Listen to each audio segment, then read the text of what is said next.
এখন আমি শ্বশুরবাড়ি নামে এই রেস্টুরেন্টের সামনে, যা কাটা চামচ মিনি পার্ক নামে পরিচিত।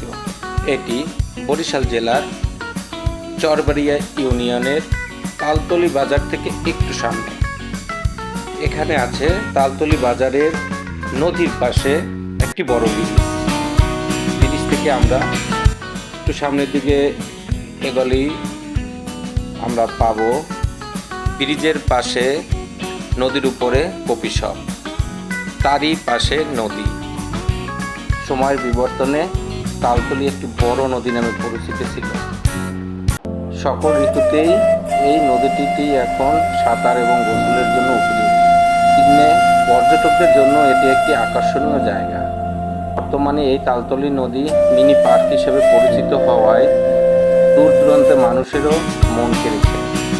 স্বাচ্ছন্দ্যভাবে মনের মাধুর্য মিটিয়ে যদি এভাবে গোসল করা যায়, কার না মন কাড়ে বলুন?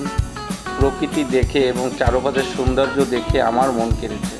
এত এত সৌন্দর্যের পরেও ভাঙ্গার পাড়ে গড়ে উঠেছে একটি কাঁটা চামচ নামে মিনি পার্ক। এই ভাঙ্গার পাড় ঘিরে অনেক অনেক স্টুডেন্টের বাহার। এটি হলো মিনি পার্ক।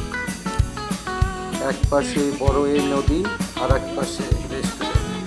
এখানে নদীর ঢেউ সমুদ্রের চেয়ে কম নয়। আর এই রেস্টুরেন্ট বাহার বাহার সুস্বাদের খাবার ও রেস্টুরেন্টের আশপাশ সৌন্দর্যে ঘেরা।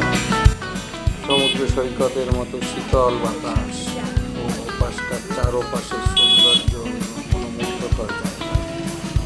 পাশটা আমি দেখে দিচ্ছি, দেখুন।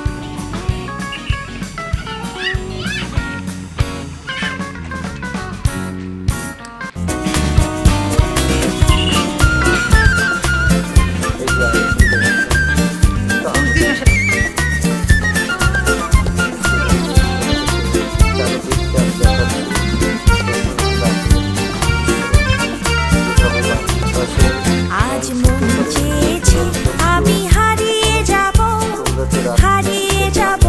আমি